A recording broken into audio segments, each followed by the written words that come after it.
Pensioner మిత్రులారా, సిఎఫ్ఎంఎస్లో ఫిర్యాదు చేయడం ఎలా అనే హెడ్డింగ్తో ఉన్నటువంటి ఈ వీడియో యొక్క ముఖ్య విషయాల్ని ఇప్పుడు చూద్దాం.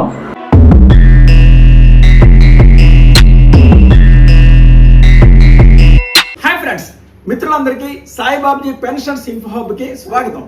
హాయ్ ఫ్రెండ్స్, రాష్ట్ర వ్యాప్తంగా ఉన్న పెన్షనర్ సోదర సోదరిమణులందరికీ కూడా నా యొక్క నమస్సమాంజలుడు. నా యొక్క ఛానల్ సాయిబాబ్జీ పెన్షన్స్ ఇన్ఫో హబ్ని ఎంతగానో ఆదరిస్తున్న మీ అందరికీ కూడా నా యొక్క హృదయపూర్వక కృతజ్ఞతలు, ధన్యవాదాలు తెలియజేస్తున్నాను. అయితే నాకు ఇటీవల యూట్యూబ్ వారు ఇచ్చిన రిపోర్ట్ ప్రకారం నా ఛానల్లో వీడియోలు చూస్తున్న వారిలో సబ్స్క్రైబర్స్ కేవలం 100కి మాత్రమే ఉంటున్నారు. మిగిలిన వాళ్ళు సబ్స్క్రైబ్ చేయకుండానే చూస్తున్నారు. మంది సబ్స్క్రైబర్స్ ఛానల్స్ కొన్నట్లయితే నాకు కూడా చాలా హుషారుగా ఉంటుంది. నా ఛానల్ యొక్క మరి ప్రేక్షకుల కోసం కొత్త కొత్త వీడియోలు తయారు చేయాలనేటువంటి హుషారు కూడా నాకు ఉంటుంది కదా. అందు గురించి మొట్టమొదటిసారిగా నా ఛానల్ చూస్తున్నా, లేకపోతే ఎంతవరకు నా ఛానల్ సబ్స్క్రైబ్ చేయకపోయినా దయచేసి నా ఛానల్ సబ్స్క్రైబ్ చేసి నాకు ప్రోత్సాహం ఇవ్వాల్సిందిగా కోరుతున్నాను. మనం ప్రతి నెల పే స్లిప్ డౌన్లోడ్ చేసుకునేటప్పుడు ఒక్కొక్కసారి mobile number and user ID does not match అని వస్తుంది. అలాగే మన స్పౌజ్ యొక్క డేట్ ఆఫ్ బర్త్ కానీ పేరు కానీ పొరపాటు పడినప్పుడు దానికోసం కూడా మనం కంప్లైంట్ రైజ్ చేయాల్సి ఉంటుంది. సిఎఫ్ఎంఎస్లో మనం కంప్లైంట్ రైజ్ చేస్తే దాన్ని వారు సరిచేసి మనకి పంపిస్తారు. అయితే సిఎఫ్ఎంఎస్లో కంప్లైంట్ రైజ్ చేయాలంటే మనకి అందులో అకౌంట్ ఉండాలి. ఆ యొక్క సిఎఫ్ఎంఎస్ ఐడి అయితే అందులో అకౌంట్ని ఓపెన్ చేసుకోవాలన్నమాట. ఆ అకౌంట్ ఎలా ఓపెన్ చేసుకోవాలి అనే దాన్ని మనం ఈ వీడియోలో చూద్దాం. మనం ఆన్లైన్లో రైజ్ చేసినటువంటి కంప్లైంట్స్ని విజయవాడ మంగళగిరిలో ఉన్నటువంటి సిఎఫ్ఎంఎస్ ఆఫీస్ వారు ఈ విధంగా రెక్టిఫై చేసి మనకి రిజాల్వ్ చేస్తారనమాట. సిఎఫ్ఎంఎస్లో మన అకౌంట్ క్రియేట్ చేసుకోవాలంటే ముందుగా గూగుల్లోకి వెళ్ళాలి. గూగుల్ సెర్చ్ బార్ను ఓపెన్ చేయాలి. ఓపెన్ చేసి అక్కడ అడ్రస్ బార్లో cfms.ap.gov.in అని అడ్రస్ బార్లో అడ్రస్ని టైప్ చేస్తే మనకి అది దిగున బ్లూ లెటర్స్లో వచ్చింది కదా, ఆ వచ్చిన దాన్ని మనం క్లిక్ చేస్తాం అనమాట. దాన్ని క్లిక్ చేసినట్లయితే మనకి సైట్ ఓపెన్ అవుతుంది. ఈ విధంగా ముఖ్యమంత్రి చంద్రబాబు నాయుడు గారు ఉన్నటువంటి పేజ్ ఓపెన్ అవుతుంది. రైట్ సైడ్ చూసినట్లయితే login, HR mapping, employee service, help desk, training, ఇలాగా మొత్తం 5 టైల్స్ ఉన్నాయి కదా. అందులో మనకి లాగిన్ అంటే పే స్లిప్కి మనం ఇప్పుడు హెల్ప్ డెస్క్ అని ఓపెన్ చేయాలి. మనకి ఇప్పుడు పే స్లిప్ దగ్గర పని లేదు. ఇక్కడ పాపప్ వస్తుంది, ఆ పాపప్ని క్లోజ్ చేసేయండి. లాగిన్ అంటే పే స్లిప్ కోసం లాగిన్లో ఫస్ట్ దాంట్లో వెళ్తాం. కానీ ఇప్పుడు కంప్లైంట్ రైజ్ చేయాలంటే హెల్ప్ డెస్క్లోకి వెళ్ళాలన్నమాట. హెల్ప్ డెస్క్లోకి వెళ్ళి అక్కడ మన అకౌంట్ క్రియేట్ చేయాలి. అందుకోసం మనం ఇప్పుడు హెల్ప్ డెస్క్ని ఓపెన్ చేస్తాను. హెల్ప్ డెస్క్ని ఓపెన్ చేస్తాను అనమాట. ఓపెన్ చేస్తే మళ్ళీ ఇదో మరొక పేజీ ఓపెన్ అవుతుంది, పాపప్ వస్తుంది. దాన్ని స్క్రోల్ డౌన్ చేస్తే క్లోజ్ అనే ఆప్షన్ వస్తుంది అనమాట. క్లోజ్ చేసేయండి. క్లోజ్ చేసే ఇదిగో మరి APCFSSSRTS అనే పేజ్ తోటి లాగిన్ పేజ్ ఓపెన్ అయింది. ఇక్కడ యూజర్ నేమ్ అని, పాస్వర్డ్ అని, సబ్మిట్ అని, ఫర్గాట్ పాస్వర్డ్ అనే టైటిల్స్ ఉన్నాయి. ఆ టైటిల్స్ లో మనం యూజర్ నేమ్ అంటే మీ పేరు కానీ రాశారు కానీ అక్కడ పేరు రాయకూడదండి. యూజర్ నేమ్ అన్నా, యూజర్ ఐడి అయినా, సిఎఫ్ఎంఎస్ ఐడి అయినా, పెన్షనర్ ఐడి అన్నా మరి ఒకటే, మరి సిఎఫ్ఎంఎస్ ఐడి అనమాట. ఇక్కడ ఒక సిఎఫ్ఎంఎస్ ఐడిని ఎంటర్ చేస్తున్నాను. అయితే ఇతరుల సిఎఫ్ఎంఎస్ ఐడి కాన్ఫిడెన్షియల్ కాబట్టి పైకి నేను మరి రివీల్ చేయట్లేదు. ఆ విధంగా సిఎఫ్ఎంఎస్ ఐడిని ఎంటర్ చేసేసాక కింద మరి ఫర్గాట్ పాస్వర్డ్ కొట్టాలి. మనం ఫస్ట్ టైం అకౌంట్ ఓపెన్ చేస్తున్నాం కాబట్టి ఇక్కడ ఫర్గాట్ పాస్వర్డ్ అని క్లిక్ చేయాలన్నమాట. అంతే తప్ప ఇతర పాస్వర్డ్ అప్పుడే రాదు కదా, సబ్మిట్ అప్పుడే కాదు, ఫర్గాట్ పాస్వర్డ్ కొట్టాలి ముందు. ఫర్గాట్ పాస్వర్డ్ మీద క్లిక్ చేశాను. క్లిక్ చేస్తే అప్పుడు మరొక పేజ్ ఓపెన్ అవుతుంది. ఇక్కడ చూడండి మొబైల్ నంబర్, యూజర్ ఐడి మనం ఇచ్చేసాము, దాని కింద దానికి లింక్అప్ అయినటువంటి మొబైల్ నెంబర్ డిస్ప్లే అవుతుంది, ఆటోమేటిక్గా డిస్ప్లే అయిపోద్ది. ఇప్పుడు మన యొక్క ఫోన్ నెంబరు APCFSSSRTS లో లింక్అప్ అయ్యి ఉంటే ఆ విధంగా డిస్ప్లే అయిపోతుంది అనమాట.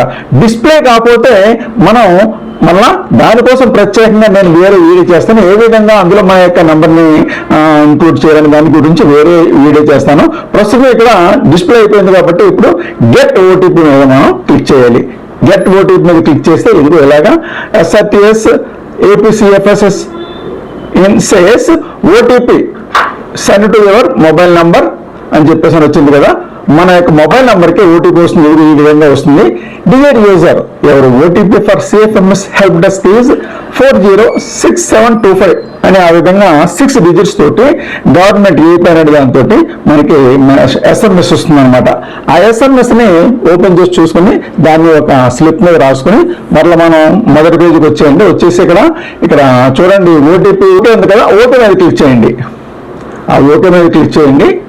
క్లిక్ చేస్తే పేజ్ ఓపెన్ అవుతుంది. ఇప్పుడు ఇక్కడ చూడండి కింద లాగిన్ విత్ ఓటీపీ అని ఉంది కదా రైట్ సైడ్ ని, దానికి లెఫ్ట్ సైడ్ లో ఖాళీ ఉంది. ఆ ప్లేస్ లో మనకు వచ్చినటువంటి ఆ ఓటీపీ 6 digits ఓటీపీ ఉంది కదా, ఆ ఓటీపీని ఇక్కడ ఎంటర్ చేయాలి. ఎంటర్ చేసి ఇప్పుడు లాగిన్ విత్ ఓటీపీ అనే దాని మీద క్లిక్ చేయాలన్నమాట. మనం ఇక్కడ క్లిక్ చేసినట్లయితే ఇది మరలా ఇంకొక పేజ్ ఓపెన్ అవుతుంది. APCFSSSRTS create password. ఇప్పుడు మన సొంత పాస్వర్డ్ని పెట్టుకోవాలి. ఇంతకు ముందు గవర్నమెంట్ పంపించిన పాస్వర్డ్ అది వన్ టైం యూజ్ అనమాట. ఇక్కడ మన సొంత పాస్వర్డ్ని పెట్టుకోవాలి. ఇక్కడ పాస్వర్డ్ కనీసం మినిమం 10 నుంచి 15 ఉండాలి, కనీసం 10 ఉండాలి. స్ట్రాంగ్ పాస్వర్డ్ పెట్టుకోవాలన్నమాట. పాస్వర్డ్లో ఫస్ట్ లెటర్ క్యాపిటల్ ఉండాలి, తర్వాత స్మాల్ లెటర్స్, తర్వాత ఒక స్పెషల్ క్యారెక్టర్ అంటే @ అనే టైప్లో స్పెషల్ క్యారెక్టర్ ఉండాలి, తర్వాత న్యూమరికల్ డిజిట్స్ ఉండాలి. ఆ విధంగా 3 రకాల డిఫరెన్సెస్ తోటి ఒక పాస్వర్డ్ క్రియేట్ చేసుకోవాలి. పాస్వర్డ్ కాన్ఫిడెన్షియల్ కాబట్టి పైకి చెప్పట్లేదు. ఆ విధంగా నేను ఫస్ట్ కాలంలో ఎంటర్ ది పాస్వర్డ్ చేశాను. తర్వాత రీఎంటర్ ది పాస్వర్డ్, పైన ఏదైతే ఎంటర్ చేసామో అదే పాస్వర్డ్ మళ్ళీ యాజ్ ఇట్ ఈజ్గా ఇక్కడ టైప్ చేయాలి. ఒకవేళ పొరపాటుగా పైన కింద పాస్వర్డ్ అయిందనుకోండి, రెడ్ లెటర్స్ లో కనబడతాయి. ఇది ఒకేలాగా చేసింది కాబట్టి బ్లాక్ లోనే ఉన్నాయన్నమాట. పైన కూడా బ్లాక్ లోనే మనకి బ్లింక్ అవుతుంది. అది ఎంటర్ చేసాక క్రియేట్ పాస్వర్డ్ మీద క్లిక్ చేయాలన్నమాట. ఇక్కడ క్రియేట్ పాస్వర్డ్ మీద క్లిక్ చేశాను. ఇక్కడ మనకి మళ్ళీ పాపప్ వస్తుంది. సేవ్ అని అడుగుతుంది, సేవ్ చేసేసుకోవచ్చు. అయితే ఇక్కడ మన యూజర్ నేమ్ అది ఉండాలన్నమాట. దాని ముందు ఈ పాపప్ని క్లోజ్ చేసేయండి. క్లోజ్ చేశాక password created successfully, please login with new password. మీరు ఇప్పుడు మనం పెట్టుకున్నటువంటి కొత్త పాస్వర్డ్ పెట్టి లాగిన్ అవ్వండి అని వచ్చిందనమాట. లాగిన్ పేజ్ వచ్చింది. ఇప్పుడు యూజర్ నేమ్ అంటే చెప్పాను కదా, సిఎఫ్ఎంఎస్ ఐడి ఇక్కడ యూజర్ నేమ్ అవుతుంది. ఇక్కడ సిఎఫ్ఎంఎస్ ఐడిని ఎంటర్ చేస్తున్నాను అనమాట. వ్యక్తి యొక్క సిఎఫ్ఎంఎస్ ఐడిని నేను ఇక్కడ ఎంటర్ చేస్తున్నాను. ఆ విధంగా సిఎఫ్ఎంఎస్ ఐడి ఎంటర్ చేశాక దిగువన పాస్వర్డ్ ఉంది. ఇప్పుడు జస్ట్ మనం ముందు పెట్టుకున్నాం కదా కొత్త పాస్వర్డ్ని, ఆ కొత్త పాస్వర్డ్ని ఇక్కడ ఎంటర్ చేస్తున్నాను. ఫస్ట్ లెటర్ క్యాపిటల్ లెటర్ ఉండాలి, మిగిలిన స్మాల్ లెటర్స్ ఉండాలి. ఆ తర్వాత ఒక స్పెషల్ క్యారెక్టర్ @ అని కానీ అండర్స్కోర్ కానీ ఏదో ఒకటి మిష్టం ఉండాలి. తర్వాత న్యూమెరికల్ అంటే అంకెలు, న్యూమెరికల్ అంటే అంకెలు ఉండాలన్నమాట. ఆ విధంగా 15, మ్యాక్సిమం 15, మినిమం 10 తోటి ఎంటర్ చేయాలన్నమాట. చేసి కింద సబ్మిట్ కొడితే ఈ విధంగా కంప్లైంట్ పేజ్ ఓపెన్ అయింది అనమాట. APCFSSSRTS కంప్లైంట్ పేజ్ ఇది. ఈ పేజీలో మనం కంప్లైంట్ రైజ్ చేసుకోవాలన్నమాట. మనకి ఏ కేటగిరీలోకి వెళ్తామో దీని మీద కూడా నేను సెపరేట్గా వీడియో చేశాను. అంటే ఎవరెడీ మొబైల్ నెంబర్ డజనాట్ మ్యాచ్ అయితే ఏ టైల్లోకి వెళ్ళాలి అనేది, లేకపోతే స్పౌజ్ నేమ్ గురించి అయితే ఏ టైల్లోకి వెళ్ళాలని నేను ప్రత్యేకంగా వీడియోలు వేరే ఉన్నాయి, మీరు దాంట్లో చూడొచ్చు. లాగౌట్ చేసేసుకుని బయటకు వచ్చేసి అనమాట. లాగౌట్ చేశాను, బయటకు వచ్చేసాను. పేజ్ ఈ విధంగా యాజ్ ఇట్ ఈజ్గా వస్తుంది అనమాట. ఇది మిత్రులారా, ఈ వీడియో కనుక మీకు నచ్చినట్లయితే లైక్ చేయండి, షేర్ చేయండి. అలాగే మీ యొక్క వాల్యుబుల్ కామెంట్ని కామెంట్ బాక్స్లో ఉంచండి. అలాగే నా ఛానల్ మొట్టమొదటిగా చూస్తున్నా లేదా ఎప్పటివరకు సబ్స్క్రైబ్ చేయకపోయినా దయచేసి నా ఛానల్ని సబ్స్క్రైబ్ చేసి నాకు ప్రోత్సాహాన్ని ఇవ్వాల్సిందిగా కోరుతున్నాను. ఇంతటితో ఈ వీడియోని ముగిస్తున్నాను. త్వరలోనే మరి ఒక కొత్త వీడియోతో మీ ముందుంటాను. అంతవరకు బాయ్ బాయ్.